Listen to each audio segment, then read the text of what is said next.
Good afternoon, this is Jeff with Sewer Tech Northwest. Today we're at property address 12809 Southwest Cameron Way here in Tigard.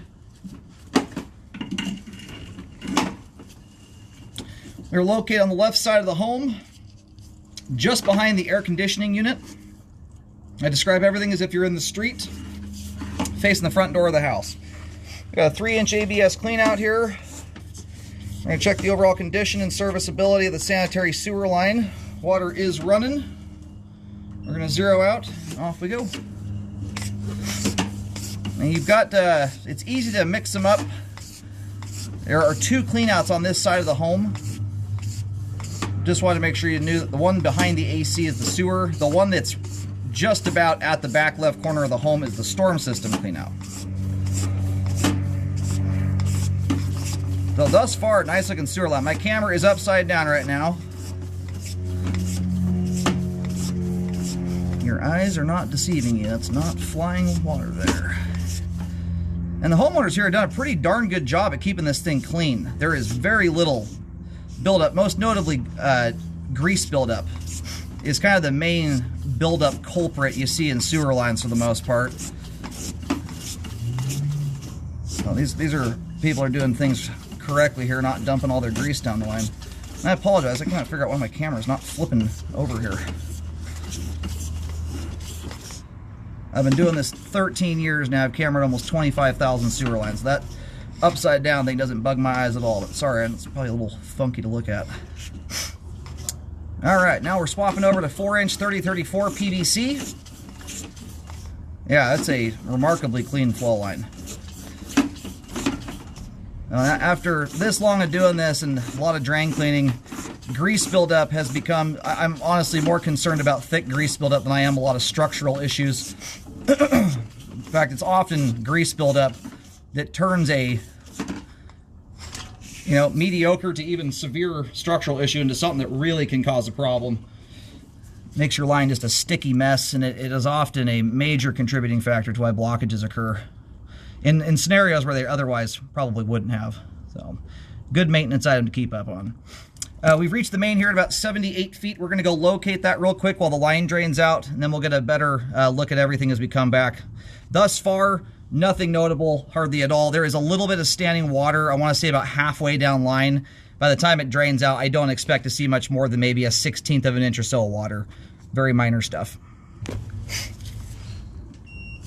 All right, located the camera head successfully. Line terminates out on Southwest Cameron. So again, the line comes out right around where the AC unit is. It runs up the, it turns and heads towards the street, parallels the left side of the house pretty effectively. Then once it gets up by the driveway, it veers under the driveway. Based on that locate I just got there at the main, turned around and looked back at the house, lining up about 3 feet approximately inside the left side edge of the driveway. So it does end up running down the driveway just a few feet inside that left side edge there.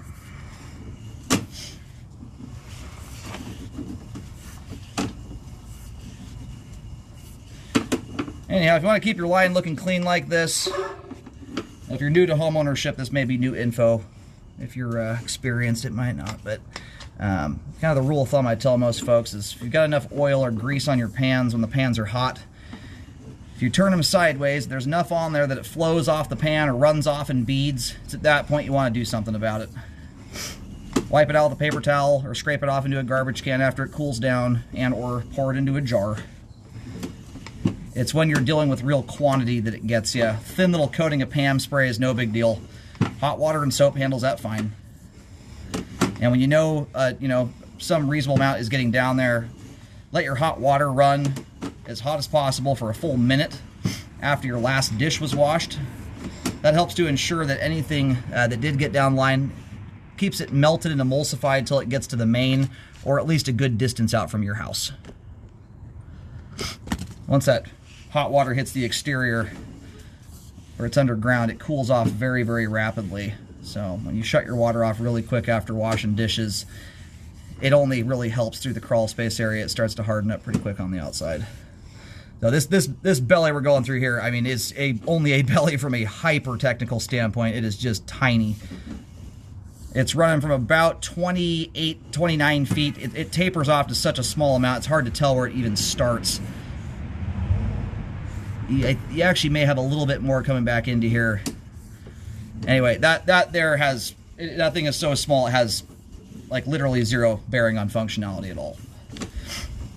You can see there's the same level of, and this line does not have a lot of buildup in it. Don't get me wrong when I say this. There's about the same level of buildup there as there is anywhere else in the sewer line. And for reference, I don't even consider repairs till there's at least an inch of water for a minimum of 5 feet. And that's, I'm only recommending a fix on that usually in old rough pipe materials, or when the belly is basically underneath the house. All right, we're gonna flip around here for just a moment and go backwards to the foundation wall. Everything from the clean-out access to the main lateral connection is in good condition.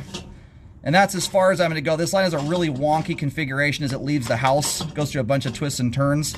Right now we are back to the foundation wall. No standing water, nothing.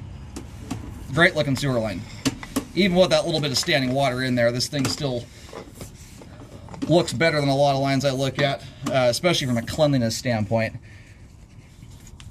Anyhow, sewer line is functioning properly at this time. Nice looking line. And again, that belly there from about 28 to 33 feet is way too minor to require repairs.